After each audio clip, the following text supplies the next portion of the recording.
Hey guys, John Hott here. This is lesson 104. I forgot the number of the last one. That would have been 103.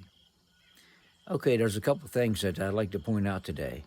At the flood of Noah, being an example of the rapture, Noah goes on the ark for 7 days and then the end comes.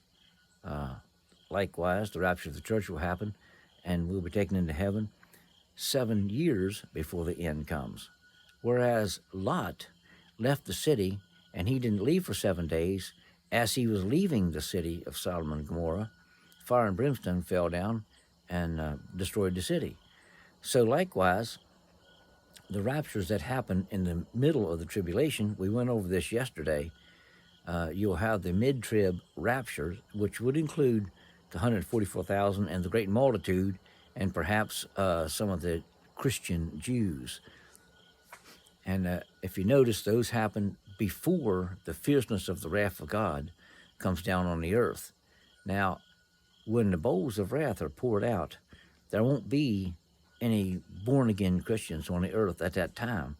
Because if you have the Spirit of God in you, and God pours out his wrath on the earth, then he would be pouring out his wrath on himself, or a part of himself. That's why he can't do that. And the angel told Lot when he left the city, you have to leave the city or we can't put the fire and brimstone on. Same logic for the bowls of wrath. There won't be any saved people left on the earth, no preachers or anything. And there's a little more detail that I can teach on that a little bit later. But the point is that the flood of Noah is a symbol of the rapture of the church because of the 7-day thing or 7 years thing before the end, whereas the story of Lot is a symbol of the wrath of God coming down at the mid-tribulation. And it don't take place and then 7 years and then the end comes.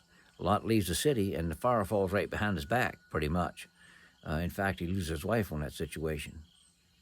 So I'll make a separation there, and I could be wrong, and it really don't matter too bad. You can be wrong about a lot of things in Revelation. You can be wrong about a lot of things in doctrines, because doctrines are just pretty much theories of men and the way people interpret the Bible. You can be wrong about a lot of things, but you cannot be wrong about your salvation and the blood of Jesus being your salvation. I'm the way, the truth, and the life. No man comes to the Father but by me. That's what Jesus said. That's what he meant. So you can be wrong about everything, but get your salvation straight and get it done now, because the rapture is right around the corner, believe it or not. Thank you. May God bless.